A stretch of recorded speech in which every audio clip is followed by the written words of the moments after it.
আসসালামু আলাইকুম ওয়া রাহমাতুল্লাহি ওয়া বারাকাতুহু। নাহমাদুহু ওয়া নুসাল্লি আলা রাসূলিহিল কারীম ওয়া বা'দ। এবারের পর্বে আমরা আলোচনা করব নামাজের ফরজ সংক্রান্ত বিষয় নিয়ে।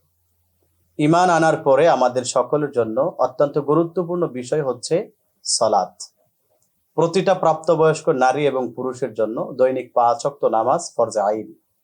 এই নামাজের ব্যাপারে কোরআনুল কারীমের মধ্যে আল্লাহ সুবহানাহু ওয়া তাআলা অসংখ্য আয়াতে এটার গুরুত্বের কথা আলোচনা করেছেন। এরশাদ হয়েছে ওয়া আকিমুস সালাহ, আল্লাহ রাব্বুল আলামিন এরশাদ করেছেন তোমরা নামাজ প্রতিষ্ঠা করো। কোরআনুল কারীমে অন্য জায়গায় আল্লাহ তাআলা বলেছেন ফাসাল্লি লিরাব্বিকা ওয়ানহার, তোমরা তোমাদের প্রভুর জন্য নামাজ পড়ো এবং কুরবানি করো। এরকম বহু আয়াতে আল্লাহ তাআলা নামাজের গুরুত্বের ব্যাপারে আলোচনা করেছেন। হাদিসের মধ্যে আছে নবীজি সাল্লাল্লাহু আলাইহি ওয়াসাল্লাম বলেছেন আউয়ালু মা ইউহাসাবু বিহিল আবদু ইয়াউমাল কিয়ামাতিস সালাহ, কিয়ামতের দিন সর্বপ্রথম নামাজের হিসাব হবে। যে ব্যক্তির নামাজ ঠিক হয়ে যাবে সে ব্যক্তি আল্লাহ তাআলার কাছে মুক্তি পেয়ে যাবেন ইনশাআল্লাহ। প্রিয় দর্শক, এ কারণে নামাজ আমাদের জীবনে অত্যন্ত গুরুত্বপূর্ণ এক আমল। এই নামাজ কিভাবে সুন্দর হয়, সহি শুদ্ধ হয়, নামাজকে শিক্ষা করা, নামাজ সহি শুদ্ধ হওয়ার জন্য যে বিষয়গুলো প্রয়োজন, যে সমস্ত মাসাইল জানা প্রয়োজন, এগুলো আমাদের সকলের জন্য শিক্ষা করা ফরজে আইন। আমি আমার মুসল্লিদের সুবিধার্থে আজকে থেকে নিয়মতান্ত্রিকভাবে আল্লাহ চাহে তো নামাজের ফরজ সংক্রান্ত বিষয়ে আলোচনা করব ইনশাআল্লাহ। নামাজের ফরজ 13টি বিষয়, আহকাম আরকান 13 ফরজ, যেগুলোকে নামাজের রুকন বলা হয়ে থাকে। এই নামাজের 13টি ফরজ যেগুলোকে দুই ভাগে বিভক্ত করা হয়েছে। প্রথম হচ্ছে নামাজের বাহিরে 7 ফরজ, অর্থাৎ নামাজের বাহিরে বলতে বোঝানো হয়েছে আমাকে নামাজে দাঁড়ানোর পূর্বেই যেই ফরজগুলোকে আমার পালন করতে হবে। নামাজের ভিতরে 6 ফরজ, অর্থাৎ তাকবীরে তাহরিমা বলে আল্লাহু আকবার বলা শুরু থেকে নিয়ে সালামের মাধ্যমে নামাজ শেষ করা পর্যন্ত বাকি 6টা ফরজ আদায় করতে হবে। এই হচ্ছে টোটাল 13টি ফরজ। তো আমরা আজকে প্রথম ফরজ নিয়ে আলোচনা করব, পর্যায়ক্রমে বাকি সবগুলো আলোচনা করব ইনশাআল্লাহ।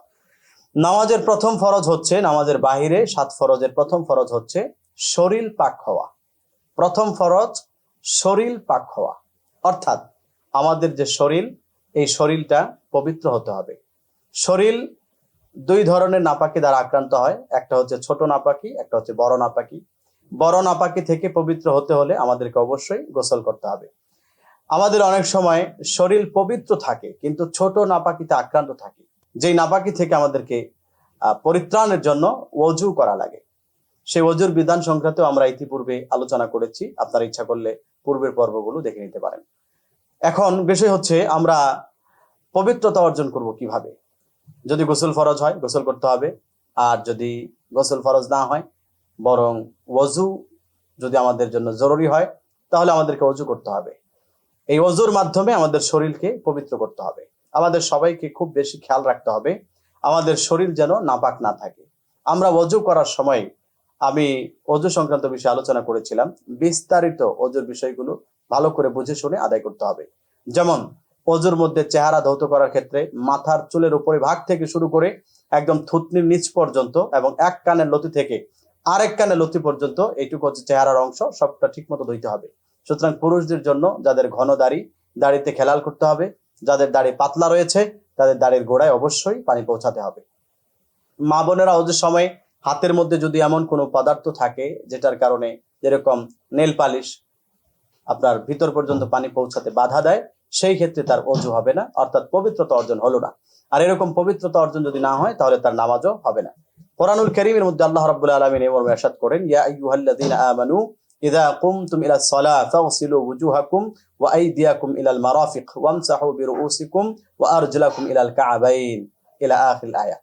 আল্লাহ সুবহানাহু ওয়া তাআলা সূরাতুল মায়েদার 6 নম্বর আয়াতে ইরশাদ করেন, হে ঈমানদারগণ, যখন তোমরা নামাজে দাঁড়ানোর ইচ্ছা করবে তখন তোমরা তোমাদের চেহারাকে ধৌত করবে, দুই হাত কনুই সহ ধৌত করবে, মাথা মাসে করবে এবং টাকনু সহ উভয় পা ধৌত করবে। এখানে ওযুর 4 ফরজের বিষয়ে আলোচনা করা হয়েছে। সম্মানিত হাজিরিন, এখন আমাদেরকে নামাজের আগে অবশ্যই এই পবিত্রতাগুলো অর্জন করতে হবে, ভালো করে ওযু করতে হবে। ওযুর সময় হাতের মধ্যে, পায়ের মধ্যে, হাতে পায়ের নখের গোড়ালিতে পানি পৌঁছতো কিনা এই বিষয়গুলো আমাদেরকে খেয়াল করতে হবে। এবং যাদের গোসল ফরজ হয় তাদের গোসল ফরজের মাধ্যমে পবিত্রতা 100% অর্জন হলো কিনা এই বিষয়গুলো খেয়াল করতে হবে। মা বোনেরা যখন তাদের ঠিকভাবে প্রতি মাসেই যে অসুস্থতা আসে সেখান থেকে পবিত্র হওয়ার পরে হাতে যদি নেল পালিশ থাকে অথবা কোনো আবরণ থাকে যেটার মাধ্যমে গোড়া পর্যন্ত পানি পৌঁছায় না, তাহলে সে গোসল করলেও কিন্তু পবিত্র হবে না, অথচ এই গোসলটা তার জন্য ফরজ। এই অবস্থায় সে যদি নামাজ পড়ে নামাজ হবে না, কারণ তার শরীর নাপাক। এই জন্য মোহতারাম হাজিরিন, 1 নাম্বার ফরজ হচ্ছে শরীর পবিত্র হওয়া। আমাদের শরীর পবিত্র আছে কিনা এই বিষয়ে আমাদেরকে সর্বোচ্চ সতর্কতা অবলম্বন করতে হবে এবং সেভাবেই আমাদেরকে সালাত আদায় করতে হবে। আল্লাহ তাআলা সবাইকে তৌফিক দান করুক। দেখা হচ্ছে পরবর্তী কোনো ভিডিওতে। আসসালামু আলাইকুম ওয়া রাহমাতুল্লাহি ওয়া বারাকাতুহু।